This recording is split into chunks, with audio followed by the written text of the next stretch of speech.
જય શ્રી કૃષ્ણ વાલા વૈષ્ણવો, સ્વાગત છે તમારું અમારી ચેનલ મેં હું કૃષ્ણ ભક્ત પર. જો તમે આ ચેનલ પર નવા છો તો ચેનલને સબસ્ક્રાઇબ કરી લેજો, બેલ આઇકોનને પ્રેસ કરી લેજો, જેથી તમને આપણા સનાતન ધર્મની વિશેષ માહિતીઓ અવારનવાર મળતી રહે. આજે આપણે ગીતાજીના 5મા અધ્યાયનો પાઠ કરીશું. શ્રીમદ ભગવદ્ ગીતા સાક્ષાત ભગવાનની જ દિવ્ય વાણી છે. ગીતાજી ભગવાનનો શ્વાસ છે, હૃદય છે અને ભગવાનની જ વાડમય મૂર્તિ છે. મનુષ્યએ ગીતાજીનો પાઠ નિયમિત રૂપે કરવો જોઈએ. ગીતાજીનું મહાત્મ્ય ઘણું મોટું જ છે. જે મનુષ્ય સ્થિર મન રાખીને ગીતાજીના 18 અધ્યાયનો નિત્ય જપ કરે છે ને, તેઓ જ્ઞાનરૂપી સિદ્ધિને પામે છે. જે મનુષ્ય સંપૂર્ણ પાઠ કરવામાં અસમર્થ હોય, અર્ધો જ પાઠ કરે ને, તો પણ તેને ગાયના દાન જેટલું પુણ્ય પ્રાપ્ત થાય છે. ગીતાજીનો નિત્ય પાઠ કરવાથી મનુષ્યના કોટી જન્મના પાપો નાશ પામે છે. જે મનુષ્ય દરરોજ ગીતાજીનો પાઠ કરે છે અથવા તો શ્રવણ કરે છે ને, તેને દક્ષિણા સહિત અશ્વમેઘાદી યજ્ઞ કર્યા છે એમ ગણાય છે. તેથી મનુષ્યોએ દરરોજ ગીતાજીનો પાઠ કરવો જ જોઈએ. વૈષ્ણવો, ગીતાજીના પાઠના અંતે મહાત્મ્યનો પાઠ સાંભળવો ખાસ જરૂરી છે. નહીતર આપણું ગીતા પાઠ નિષ્ફળ જાય છે, તેનું ફળ પ્રાપ્ત થતું નથી. તેથી ગીતાજીના પાઠના અંતે મહાત્મ્યનો પાઠ ખાસ કરવો. તો ચાલો શરૂ કરીએ. અધ્યાય 5મો, કર્મ સંન્યાસ યોગ.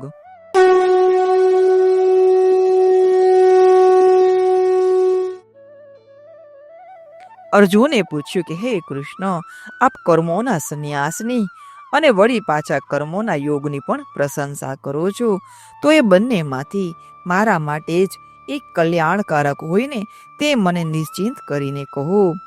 શ્રી કૃષ્ણે જવાબ આપ્યો કે હે અર્જુન, કર્મ સંન્યાસ અને કર્મયોગ એ બંને ચોક્કસપણે કલ્યાણ કરનારા જ છે, પરંતુ તે બંનેમાં કર્મ સંન્યાસ કરતા કર્મયોગ વધારે સારો છે. જે કશાને ધિક્કારતો નથી કે કશાની ઈચ્છા કરતો નથી, તેને સદા સંન્યાસી જાણવો. કેમ કે રાગ દ્વેષવાદી દ્વંદ્વોથી રહિત મનુષ્ય સુખપૂર્વક સંસારના બંધનથી છૂટે છે. સાંખ્ય અને યોગ અર્થાત જ્ઞાન અને કર્મ એ બંને અલગ અલગ છે એમ તો અજ્ઞાનીઓ કહે છે, નહીં કે પંડિતો. કેમ કે આ બંનેમાંથી કોઈ એક માર્ગમાં સારી રીતે સ્થિત થયેલો મનુષ્ય તે બંનેનું ફળ પામે જ છે. જ્ઞાનીઓ જે સ્થાનને પ્રાપ્ત કરે છે ને, તે જ કર્મયોગી પણ પ્રાપ્ત કરે છે. તેથી જે મનુષ્ય જ્ઞાન યોગ અને કર્મયોગને એક રૂપ જુએ છે ને, તે બરાબર જ જુએ છે. પરંતુ કર્મયોગ વિના સંન્યાસ કર્મોમાં કર્તાપણાના ભાવનો ત્યાગ સિદ્ધ થવો મુશ્કેલ છે. પણ કર્મયોગમાં જોડાયેલો મુનિ વિના વિલંબે પરમ બ્રહ્મને પામે છે. જેનું મન પોતાના વશમાં છે, જે જીતેન્દ્રિય અને શુદ્ધ અંતઃકરણ વાળો છે, જેનો આત્મા સર્વે પ્રાણીઓમાં આત્મારૂપ બન્યો છે, એવો યોગયુક્ત મનુષ્ય હંમેશા કર્મ કરતો હોવા છતાં પણ કર્મથી બંધાતો નથી.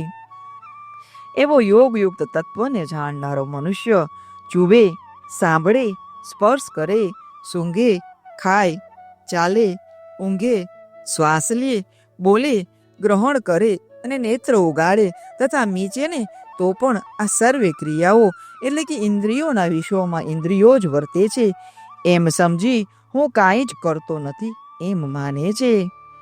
આમ જે મનુષ્ય આસક્તિ છોડીને બધા જ કર્મો પરમાત્મામાં અર્પણ કરે છે ને, તેને જેમ કમળપત્રને પાણી સ્પર્શ કરતું નથી ને, તેમ તેને પાપો પણ સ્પર્શ કરતા નથી.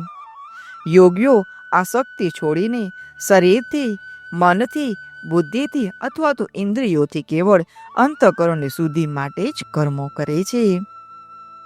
કર્મયોગી કર્મફળ ત્યજીને મોક્ષરૂપ નૈષ્ઠિક શાંતિને પામે છે. અને યોગ રહિત એટલે કે સકામ પુરુષ કામના કરતો હોવાથી ફળમાં આસક્ત થઈ અને બંધનમાં પડે છે. સંયમી મનુષ્ય મનથી સર્વે કર્મોમાં કર્તાપણાના ભાવનો ત્યાગ કરી 9 દ્વારવાળા આ શરીરરૂપ નગરમાં કંઈ કરતો કે કરાવતો પણ નથી, છતાં તે સુખપૂર્વક રહે છે. પરમાત્મા પ્રાણીઓના કર્તાપણાને, કર્મને કે કર્મોના ફળને ઉત્પન્ન કરતો નથી, પરંતુ સ્વભાવરૂપ પ્રકૃતિ જ એ પ્રમાણે પ્રવૃત્ત થાય છે. પ્રભુ કોઈનું પાપ કે પુણ્ય માથે લેતા નથી. અજ્ઞાન વડે જ્ઞાન ઢંકાયેલું છે, તેથી જ પ્રાણીઓ મોહ પામે છે. પણ જેમનું તે અજ્ઞાન આત્મજ્ઞાન વડે નાશ પામ્યું છે, તેમનું તે જ્ઞાન તેમનામાં જ સૂર્યની પેઠે પરમ બ્રહ્મને પ્રકાશિત કરી દે છે. જેમની બુદ્ધિ હંમેશા ભગવાન વિશે જ લીન છે તેવા, અને જેમનું મન ભગવાનમય છે તેવા, ભગવાનમાં જ નિષ્ઠાવાળા અને ભગવાનને જ પરમ આશ્રય માનનારાના સઘળા જ પાપ પૂર્ણ જ્ઞાન વડે ધોવાઈ જાય છે, અને પુનર્જન્મ ન પામતા જન્મ મરણથી છૂટી અને મોક્ષને પામે છે. તેવા જ્ઞાનીઓ વિદ્યા અને વિનયયુક્ત બ્રાહ્મણમાં, ગાયમાં, હાથીમાં, કૂતરામાં તથા ચાંડાલમાં પણ સમાન દ્રષ્ટિ રાખવાવાળા હોય છે. જેમનું મન આવા સંભાવમાં સ્થિત થયું છે, તેમને આ દેહ જ જન્મ મરણરૂપી સંસાર જીત્યો છે. કારણ કે તે બ્રહ્મની જેમ સર્વે દોષોથી મુક્ત અને સર્વ રીતે બ્રહ્મ સમાન જ છે. તેથી તે સમદર્શી મનુષ્યો બ્રહ્મમાં જ રહેલા છે. સ્થિર બુદ્ધિવાળો, મોહરહિત અને બ્રહ્મમાં સ્થિત રહેલો બ્રહ્મજ્ઞાની પ્રિય વસ્તુ પ્રાપ્ત થતા હર્ષ પામતો નથી, તેમજ અપ્રિય વસ્તુ પ્રાપ્ત થતા ઉદ્વેગ કરતો નથી. બહારના વિષયોમાં અનાસક્ત ચિત્તવાળો મનુષ્ય અંતઃકરણમાં જે સુખ મેળવે છે ને, તે અક્ષય સુખને બ્રહ્મયોગમાં જોડાયેલ ચિત્તવાળો પણ અનુભવે છે. ઇન્દ્રિયો અને વિષયોના સંબંધથી ઉત્પન્ન થતા જે ભોગો છે ને, તે દુઃખનું મૂળ છે. કારણ કે તે ઉત્પન્ન થાય છે અને નાશ પામે છે, માટે જ્ઞાની તેઓમાં કદાપી રાચતો નથી. જે મનુષ્ય દેહ છૂટે ને, તે પહેલા જ કામ અને ક્રોધથી ઉપજતા વેગને આ દેહ જ સેવા સમર્થ છે ને, તે જ પુરુષ યોગી છે અને તે સુખી છે. જે યોગી અંતરાત્મામાં સુખ, પ્રસન્નતા અને પ્રકાશનો અનુભવ કરે છે, તે બ્રહ્મરૂપ થઈ અને અંતે બ્રહ્મ નિર્વાણ મોક્ષને પામે છે. જેમના પાપો નાશ પામ્યા છે, જેમના સંશયો છેદાયા છે, જેમનું ચિત્ત વશમાં છે, અને જેવો સર્વે પ્રાણીઓના હિતમાં પરોવાયેલા છે, એવા ઋષિઓ બ્રહ્મ નિર્વાણ પામે છે. તેમજ જેઓ કામ અને ક્રોધથી મુક્ત છે, જેમણે મનને વશ કર્યું છે, જેઓએ પોતાના આત્માને ઓળખ્યો છે, એવા સાધકોને સર્વત્ર નિર્વિકલ્પ જ બ્રહ્મનો જ અનુભવ થાય છે. બહારના ભોગોને અંતઃકરણમાં ચિંતવ્યા વગર આંખોની દ્રષ્ટિની બે ભવા વચ્ચે સ્થિર કરીને નાકની વાટે આવતા અને જતા પ્રાણ તથા અપાનને સમાન કરીને જેણે ઇન્દ્રિયો, મન અને બુદ્ધિને વશ કર્યા છે, તેમજ જેના ઈચ્છા, ભય અને ક્રોધ જતા રહ્યા છે ને, એવો જે મુનિ મોક્ષની સાધનામાં તત્પર રહે છે ને, તે સદા મુક્ત જ છે. તે મને યજ્ઞો અને તપોના ભોગતા તરીકે, સર્વલોકના પરમ ઈશ્વર તરીકે અને સર્વે પ્રાણીઓના હિત કરતા મિત્ર તરીકે જાણી અને શાંતિ પામે છે.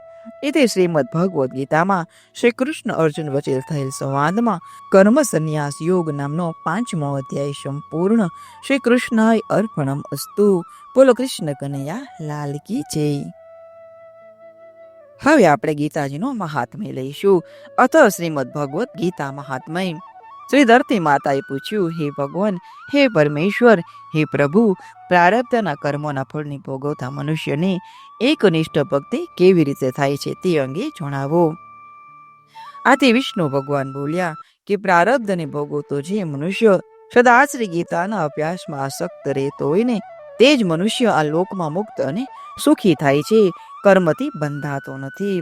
જેમ કમળના પાનને પાણી સ્પર્શ કરી શકતું નથી, તેમ ગીતાનું ધ્યાન કરનારને મહાપાપ આદિ પાપો કદી સ્પર્શ કરી શકતા નથી. જ્યાં શ્રી ગીતાનું પુસ્તક હોય, જ્યાં તેનો પાઠ થતો હોય, ત્યાં પ્રયાગ આદિ સર્વ તીર્થો રહે છે. તેમજ જ્યાં શ્રી ગીતાજી પ્રવર્તે છે, ત્યાં તે સર્વ દેવો, ઋષિઓ, યોગીઓ, નાગો અને ગોપાલો તથા ગોપીઓ પણ નારદ, ઉદ્ધવ, પાર્ષદ સહિત તરત સહાયે જાય છે. જ્યાં શ્રી ગીતા વિષયક વિચાર ચાલે છે, તેનું વાંચન, અભ્યાસ કે શ્રવણ થાય છે ને, તે હે પૃથ્વી, હું અવશ્ય સદાય નિવાસ કરું છું. હું શ્રી ગીતાના આશ્રય રહું છું. શ્રી ગીતા જ મારું ઉત્તમ ઘર છે, અને ગીતા જ્ઞાનનો આશ્રય લઈ હું ત્રણેય લોકનું પાલન કરું છું. શ્રી ગીતા જ મારી પરમ શ્રેષ્ઠ વિદ્યા છે. તે બ્રહ્મરૂપિણી છે, તેમાં સંશય નથી. તેમજ તે અવિનાશી, અર્ધમાત્રા તથા અક્ષરરૂપ નિત્ય છે. અતિ અવર્ણ્ય પદોવાળી છે.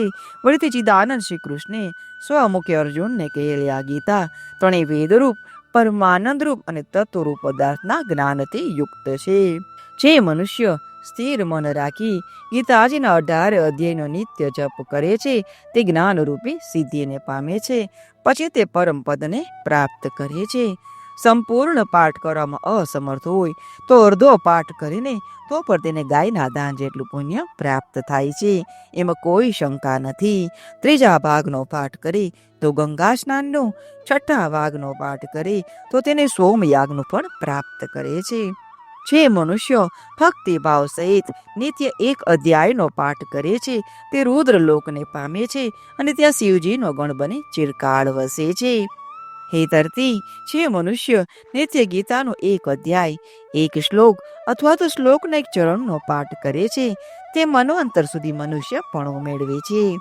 જે મનુષ્ય ગીતાના 10, 7, 5, 4, 3, 2, 1 કે અર્ધા શ્લોકનો પણ પાઠ કરે છે, તે 10,000 વર્ષ સુધી ચંદ્રલોકને અવશ્ય પામે છે.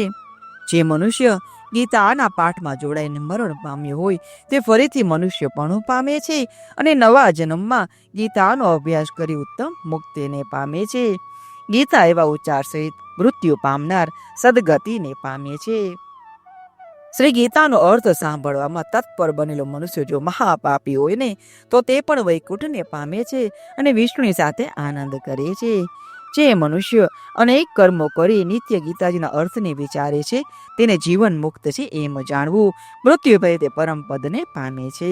શ્રી ગીતાનો આશ્રય કરી જનક આદિ ઘણા રાજાઓ પાપ રહિત તેના લોકમાં ગવાયા અને પરમ પદને પામ્યા છે. જે શ્રી ગીતાનો પાઠ કર્યા મહાત્મ્યનો પાઠ નથી કરતા, તેનો પાઠ નિષ્ફળ જાય છે. એવા પાઠને ફક્ત શ્રમ રૂપ જ કહ્યો છે. આ મહાત્મય સહિત જે શ્રી ગીતાનો અભ્યાસ કરે છે ને, તે તેનું તત્કાળ ફળ પામે છે અને દુર્લભ ગતિને મેળવે છે. સુત કહે છે, હે ઋષિઓ, મેં શ્રી ગીતાનું સનાતન મહાત્મય કહ્યું. તેનો ગીતા પાઠના અંતે જે પાઠ કરે છે ને, તે ઉપર કહેલા સર્વે ફળો તત્કાળ પામે છે. એથી શ્રી વરાહ પુરાણમાં શ્રીમદ ગીતા મહાત્મય શ્રી કૃષ્ણાય અર્પણમ અસ્તુ. બોલો કૃષ્ણ કનૈયા લાલની જય.